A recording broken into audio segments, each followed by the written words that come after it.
اہل سنت والجماعت والے کراچی میں بھی لدھیانوی صاحب کے لوگ، اورنگزیب فاروقی صاحب کے لوگ یہ کہہ رہے تھے کہ اپر کرم میں آپریشن، پاڑا چنار میں آپریشن، وہاں پر مجلس وحدت مسلمین کے لوگ یہ کہہ رہے تھے کہ راستے کھولو، ہم پر زمین جو ہے وہ تنگ کر دی گئی ہے. یہ تمام باتیں ہو رہی تھیں، یہ تمام باتیں، یہ تمام اختلافات اپنی جگہ. لیکن پہلے بھی آپ سے عرض کیا کہ گیم انٹرنیشنل معلوم ہوتا ہے، یہ کچھ اور کھیل ہے، اور اس کھیل میں کرم جل رہا ہے، پاڑا چنار جل رہا ہے، لوگ جان سے جا رہے ہیں، بچے جان سے جا رہے ہیں، اور ناکامی ہم سب کی ہے، ہم سب کی ہے. حکومتوں کی بھی ناکامی ہے، وہاں پر زعما کی بھی ناکامی ہے، اور وہ حکام کہ جو ظاہر ہے گراؤنڈ پر حالات کنٹرول کرنے کے ذمہ دار ہیں، یہ ان کی بھی ناکامی ہے. ٹھیک ٹھاک بڑی ناکامی ہے ان حکام کی بھی.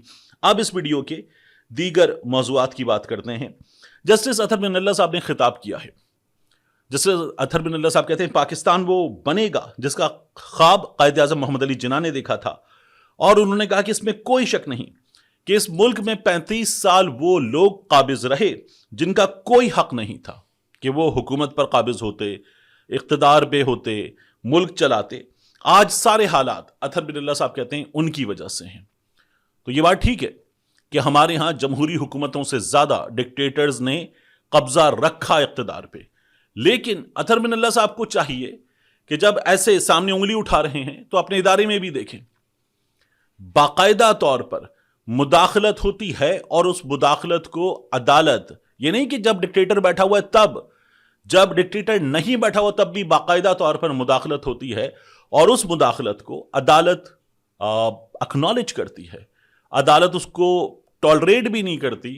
اور پھر اس کے بعد اس مداخلت کو ہم نے دیکھا کہ سر تسلیم خم کر کے مانا بھی بڑی حد تک جاتا ہے. یہ ابھی ہو رہے تھے 14 مئی کو انتخابات ہوں گے. یہ 2 صوبوں میں انتخابات کے حوالے سے، پنجاب میں انتخابات کے حوالے سے جب کیس چل رہا تھا، تب عدالت نے کہہ دیا تھا. پھر ہوا کیا تھا؟ پھر ISI کے چیف صاحب، ان کے ساتھ دیگر لوگ یہ آئے تھے، جج صاحبان سے ملے تھے، مل کے ان کو بتا کر گئے تھے، اور پھر ہم نے چیزیں مختلف ہوتے ہوئے دیکھی تھی. تو یہ تو باقاعدہ طور پر ایسے سامنے چیزیں ہوئی ہیں. اس کے علاوہ بھی آپ دیکھیے کہ اعظم نذیر تارڑ PDM حکومت میں، اس حکومت میں نہیں، کاکڑ سرکار سے پہلے PDM حکومت میں رجیم چینج کے بعد انہوں نے بتایا کہ جنرل باجوہ نے ہم سے کہا تھا، اور ہم نے ججز کی تعیناتی پر جو ڈیمانڈز تھی وہ قبول کی تھی، اور پھر اس کے بعد ہم نے اس کا نتیجہ بھگتا ہے. تو جنرل باجوہ بھی، پھر اس کے بعد بھی، اور اس سے پہلے بھی مسلسل ہوتا ہے. تو اطہر بن اللہ صاحب یہ کہہ رہے ہیں کہ 35 سال حالات وہاں سے خراب ہے، لیکن ان آنے والوں کو یہاں پر لیجٹمیسی کون دیتا ہے؟ نظریہ ضرورت کون تسلیم کرتا ہے؟ پوری قوم پہ نظریہ ضرورت کون تھوپتا ہے؟ ان لوگوں کو یہ کہہ کر کہ آپ جائز ہیں، ٹھیک ہے، آپ کی بات مان لیتے ہیں، آپ 90 دن میں، 3 برس میں، 1.5 برس میں انتخابات کروائیں گے، آپ چلے جائیں گے، یہ بات مان لیتے ہیں. پھر کبھی ہوا نہیں ہوا، اور اس کے بعد وہ بار بار آتے رہے اور بار بار عدالت مانتی رہی. تو یہ سب کچھ ہم نے انہی عدالتوں میں دیکھا ہے. اسی عدالت میں جو کچھ قاضی فائز عیسیٰ نے انتخابات کے ساتھ کیا، ایک سیاسی جماعت کے ساتھ کیا، اور اب بھی ہو رہا ہے، وہ سب کچھ ہم دیکھ رہے ہیں. اور ہم نے اپنے ججز کو خط لکھ کر اب شکوا کرتے ہوئے دیکھا ہے، دیگر ججز سے شکوا کرتے ہوئے. لیکن جب یہ سب کچھ ہو رہا تھا تو یہ تمام جج صاحبان جو تھے وہ خاموش تھے، اور انہی تمام جج صاحبان نے اس حکومت نے بازو مروڑنے کے بعد، آئینی بینچز بنانے کے بعد، بزور طاقت سب کچھ کر لینے کے بعد کہا کہ ٹھیک ہے، اب آپ کی تنخواہوں میں، آپ کی مراعات میں 4.5-5 لاکھ روپے کا اضافہ یہ لیجئے. تو اطہر بن اللہ صاحب کم از کم اور کچھ نہ ہوتا تو باقاعدہ طور پر آپ کے جج صاحبان کہتے نہیں کرتے قبول، یہ رشوت ہے، کم از کم اتنا کر دیتے. تو آپ لوگوں کو بھی ہم نے وہی کرتے ہوئے دیکھا جو ہم سیاستدانوں کو دیکھتے ہیں. یعنی مجھ جیسا کوئی شخص، کوئی سیاستدان، کوئی عام سیاسی کارکن وہ باتیں کرے نا، تو اس کی کوئی حیثیت نہیں ہوتی، کیونکہ اس کے پاس کوئی اختیار، کوئی طاقت نہیں ہے. لیکن آپ لوگ اختیار کے ہوتے ہوئے، طاقت کے ہوتے ہوئے جب یہی سب کچھ کرتے ہیں، اور پھر اس کے بعد جب آپ لوگوں کو یہ سب کچھ کرتے ہوئے بھی آخر میں یہ مراعات دی جاتی ہیں، یہ آپ کے پیسے بڑھائے جاتے ہیں، یہ تمام سہولتیں آپ کو دی جاتی ہیں، تو آپ کا رویہ اس پر کیا ہوتا ہے؟ بہت اچھی بات ہے کہ آپ یہ کہہ رہے ہیں کہ اس ملک میں فوج کی مداخلت کتنی ہے، لیکن اس مداخلت کو تسلیم کرنے میں آپ لوگوں کے ادارے کا کردار کتنا ہے؟ جو غلط کرنے والے ہیں وہ غلط کریں گے، اس کو روکنے کی ذمہ داری آپ لوگوں کی ہے. آپ لوگوں نے یہ ذمہ داری کب نبھائی ہے؟ یہ بہت بڑا سوال ہے اور ہمارے پاس اس سوال کا جواب ہی نہیں ہے، کیونکہ آپ لوگ یہ ذمہ داری نبھانے سے قاصر ہے. تو جو اسٹیبلشمنٹ کرتی ہے، کر رہی ہے، غلط ہے، لیکن حضور والا آپ کیا کر رہے ہیں یہ بھی دیکھیے. تو بہت امپورٹنٹ ہے. اس کے بعد میں آپ سے عرض کروں، پاکستان تحریک انصاف کے لوگ، یہ کانفیڈنس بلڈنگ میجرز کی بات ہو رہی ہے، حکومت سے مذاکرات ہو رہے ہیں، دوسرا دور ہو چکا. اب پاکستان تحریک انصاف کے لوگ کہہ رہے تھے ہم جائیں گے عمران خان سے ملاقات کریں گے، ملاقات کر کے پھر آپ کو بتائیں گے، اور جو ہماری مطالبات ہیں تحریری شکل میں چارٹر آف ڈیمانڈ آپ کے سامنے رکھیں گے. یہ عمران خان صاحب سے ملاقات کرنا چاہتے تھے، ان کو ملاقات کی اجازت نہیں ملی. یہ ملاقات اب ممکنہ طور پر پیر کو ہو سکتی ہے، یہ منگل کو ہو سکتی ہے، تو اس کے بعد مذاکرات ہوں گے. اور یہ کہا جا رہا ہے کہ اس دوران ممکن ہے کہ آج کسی وقت ہو جائے، ممکن ہے کہ کل ہو جائے. علی امین گنڈاپور صاحب کی 1-on-1 ملاقات ہو سکتی ہے عمران خان صاحب سے. تو جو پاکستان تحریک انصاف کے لوگوں نے خود مجھ سے بات کرتے ہوئے، میں نے آپ کو بتایا تھا، یہ کہا کہ اب ہم مذاکرات نہیں کھیلیں گے، اب ہم اس کو فاسٹ ٹریک پر لے کر جائیں گے، چیزیں تیزی سے ہوں گی اور آپ ان کو بدلتے ہوئے دیکھیں گے. یہ سب کچھ ہونے جا رہا ہے. یہ تمام باتیں ہم نے سنی تھیں، لیکن اس وقت ہو کیا رہا ہے؟ مجھے نظر یہ آ رہا ہے کہ حکومت جو ہے وہ کہیں اور سے ہدایات لے کر چیزوں کو آگے بڑھا رہی ہے، اور پھر اس میں ابھی حکومت کے پاس پاکستان تحریک انصاف کو کچھ آفر کرنا، کچھ دینا، یہ تو نہیں ہو پا رہا.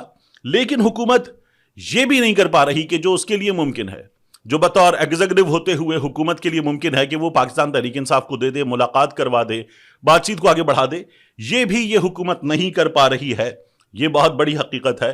تو پاکستان تحریک انصاف والے ظاہر ہے کہ وہ شکایت تو کرتے ہیں، لیکن ان شکایتوں کا ازالہ کرنا بھی اس حکومت کے لیے ممکن نہیں ہے. ایک صورتحال یہ ہمارے سامنے ہے. اس کے بعد ایک خبر آئی ہے، یہ شبیر ڈار صاحب کی جانب سے جیو نیوز پر خبر دی گئی کہ بشرا بی بی، انہوں نے پاکستان تحریک انصاف کی جو وکلا کی ٹیم ہے اس پر کچھ پابندیاں عائد کر دی ہیں. قاضی انور صاحب جو ہیں ان کو کچھ چیزوں کا پابند کر دیا ہے، اور قانونی معاملات میں بشرا بی بی نے مداخلت شروع کر دی ہے. بشرا بی بی اسے اپنے طریقے سے کچھ حوالوں سے لے کر چلانا چاہتی ہیں. ایک یہ معاملہ، اور ایک بشرا بی بی کی ملاقات ہوئی، یہ کہا جا رہا تھا 45 منٹ کی ملاقات ہوئی، ایک اہم شخصیت سے ملاقات ہوئی. یہ ملاقات اس انداز میں آگے بڑھی اور اس میں کچھ چیزیں طے ہونے جا رہی ہیں. پس پردہ جو مذاکرات ہو رہے ہیں اسی سلسلے کی یہ ملاقات ایک کڑی ہے. میں نے پاکستان تحریک انصاف کے ایسے لوگ جن کی بشرا بی بی سے بات چیت ہوتی ہے اور انہوں نے یہ سوالات کیے ہیں، ان سے پوچھا، تو ظاہر ہے کہ نام ظاہر نہ کرنے کی شرط ہے. انہوں نے یہ کہا کہ بشرا بی بی کی ایسی ملاقات ہمارے علم میں نہیں ہے. محمد مالک صاحب نے خبر دی تھی، he happens to be very senior, اور وہ باس بھی رہے ہیں میرے دنیا نیوز میں، اور میں نے ان کے ساتھ کام کر رکھا ہے. تو ان کی خبر کو میں ظاہر ہے کہ چیلنج کرنے کی حیثیت نہیں رکھتا، لیکن جو مجھے پتا چلا اس کے مطابق جو لوگ بتانے والے ان کا یہ کہنا ہے کہ ہم نے یہ پوچھا اور یہ ملاقات نہیں ہوئی ہے. ایک دوسرا یہ جو معاملہ ہے کہ بشرا بی بی نے قاضی انور صاحب کو کچھ چیزوں کا پابند کر دیا، وکلا کو بیانات دینے سے روک دیا. تو ایسے وکلا جو عمران خان صاحب تک ہر ملاقات میں جاتے ہیں، ملاقات کر کے آتے ہیں، باہر آ کر بات کرتے ہیں، اور پارٹی رہنما، میری 2 لوگوں سے بات ہوئی ہے اب سے کچھ دیر پہلے، شبیر ڈار صاحب کی اس خبر کے بعد میری 2 لوگوں سے بات ہوئی ہے. میں نے ان سے کچھ سوالات کیے، انہوں نے کہا ظاہر ہے آپ میرا نام نہیں لیں گے، دونوں نے، لیکن انہوں نے یہ کہا کہ کچھ ہے جو بالکل ٹھیک نہیں ہے بشرا بی بی کے درمیان، علیمہ خان صاحبہ کے درمیان. ان لوگوں کے درمیان سب کچھ نارمل نہیں ہے، اختلافات ہیں. میں نے کہا یہ اختلافات کیا عمران خان صاحب کی رہائی کے معاملے پر جو حکمت عملی اس کے حوالے سے؟ انہوں نے کہا بالکل ہیں. دونوں کو ان کی رائے میں یہ رائے ہے، دونوں کو یہ لگتا ہے کہ ان کی رائے میں ہم ٹھیک کر رہے ہیں عمران خان کی رہائی کے لیے، ہماری ایفرٹ بہتر ہیں. علیمہ خان صاحبہ کو بھی یہ لگتا ہے اور بشرا بی بی کو بھی یہ لگتا ہے. تو انہوں نے کہا کہ انٹینشنز کسی کی بھی برے نہیں ہیں، لیکن شاید اپنی حکمت عملی بہتر لگتی ہے، دوسرے کی حکمت عملی ناقص لگتی ہے، تو دوسرے پر ٹرسٹ کم ہے، اپنی حکمت عملی، اپنی ایفرٹ پر ٹرسٹ زیادہ ہے، اس لیے یہ سب کچھ ہو رہا ہے. دوسرا انہوں نے کہا کہ دونوں کے درمیان تعلقات اچھے نہیں ہیں، بشرا بی بی اور علیمہ خان صاحبہ کے درمیان. اور ساتھ میں انہوں نے کہا کہ جو بشرا بی بی کی جانب سے پابندی کی بات ہے، آپ سلمان اکرم راجہ صاحب کا، دونوں نے بات کی کہ ٹویٹ دیکھ لیجئے، انہوں نے یہ کہا کہ عمران خان صاحب نے بتا دیا ہے، قاضی انور صاحب سینئر ہیں، ان کو ڈس رسپیکٹ کوئی کرے گا تو اس معاملے پر there is going to be zero tolerance, کوئی ٹالرنس نہیں ہوگی. تو وہاں کچھ معاملات تھے، پارٹی اس کو دیکھ رہی ہے. اور شبیر ڈار صاحب کی خبر میں بھی لکھا ہوا کہ سلمان اکرم راجہ صاحب سے موقف لینے کی کوشش کی گئی، انہوں نے موقف دینے سے گریز کیا ہے. میں نے جن لوگوں سے بات کی وہ عمران خان صاحب سے ملاقات کرنے والے لوگوں میں شامل ہیں، بات کرنے والے لوگوں میں شامل ہیں، باہر آ کر موقف دینے والے لوگوں میں شامل ہیں. تو ان کا یہ کہنا ہے کہ یہ بہت بڑا ایشو نہیں ہے، اور ہم لوگ، انہوں نے کہا کہ ہم لوگ جو سینئر ترین وکلا ہیں، جو عمران خان صاحب سے ملاقات کرنے جاتے ہیں، باہر آ کر موقف باہر رکھتے ہیں، بتاتے ہیں، اور ایک لیڈر بھی، یہ لوگ یہ کہتے ہیں کہ ٹھیک ہے بشرا بی بی ہمیں کچھ چیزیں بتا دیتی ہیں، بٹ ہم جو کر رہے ہیں وہ ہے جو عمران خان صاحب کہتے ہیں، اور ہم جو سنتے ہیں وہ ہے جو عمران خان صاحب کہتے ہیں، اور ہمیں بشرا بی بی کی ہدایات پر پابند رہنے کی کوئی ہدایت نہیں ہے. ہم ان کی بات سننے کی، وہ عمران خان صاحب کی اہلیہ ہیں، لیکن ڈائریکشنز تمام کی تمام عمران خان صاحب کی طرف سے آتی ہیں، عمل درآمد ان کی بات پہ ہوتا ہے، اور یہی عمران خان صاحب نے ہمیں کہا ہوا ہے کہ ٹھیک ہے سن لو، بٹ جو میں کہہ رہا ہوں وہ کرنا ہے آپ لوگوں کو. تو ان کا یہ کہنا ہے کہ ہم بشرا بی بی کی بات سن لیں گے، لیکن ہم ان کی بات پر عمل درآمد کرنے کے پابند نہیں ہیں. بشرا بی بی کا معاملہ ان کے نزدیک یہ ہے. آخری بات، القادر ٹرسٹ کیس، اس کا فیصلہ جو 23 دسمبر کو سنایا جانے والا تھا، پھر خبر آئی کہ 6 جنوری کو سنایا جائے گا. اب خبر یہ آ رہی ہے کہ یہ 6 جنوری کو بھی نہیں سنایا جائے گا اور آگے بڑھ جائے گا. دو چیزیں آ رہی ہیں اس میں، دو بہت امپورٹنٹ چیزیں. ایک تو یہ کہا جا رہا ہے کہ یہ C B Ms, confidence building measures, اس سلسلے کی ایک کڑی ہے، دیکھتے ہیں کہ کیا بنتا ہے. تو عمران خان صاحب کو ایک سزا سنائی جائے، مذاکرات ہو رہے ہیں، فضا خراب نہ ہو، دیکھ لیا جائے کہ عمران خان صاحب کا بھی بیہیویئر کیا رہتا ہے، تو آگے بڑھاتے ہیں. ایک یہ کہا جا رہا ہے. اچھا، میں اس کو نہیں مانتا، کیونکہ عمران خان صاحب کے جیل میں جو مقدمات ہیں ان میں جو کچھ ہو رہا ہے، مجھے لگتا ہے کہ یہ تھوڑا سا آگے بھی بڑھ سکتا ہے، لیکن طریقہ وہی رہے گا، عمل درآمد اسی طرح سے ہوگا. ریلیف ملے گا تو اگلی عدالتوں میں ملے گا، پاکستان تحریک انصاف کے لوگ بھی یہی کہتے ہیں. دوسرا یہ کہا جا رہا ہے، اور یہ پاکستان تحریک انصاف کے اندر کے لوگ کہہ رہے ہیں، کہ جو نئے ججز ہیں اسلام آباد ہائی کورٹ میں آنے والے، جن میں جج دلاور بھی ہوں گے، وہ شٹ اپ کہنے والے، شاہ رخ ارجمند بھی ہوں گے، عدت کا کیس آپ کو باقی چیزیں بھی معلوم ہیں، پھر اور دیگر ججز بھی ہوں گے.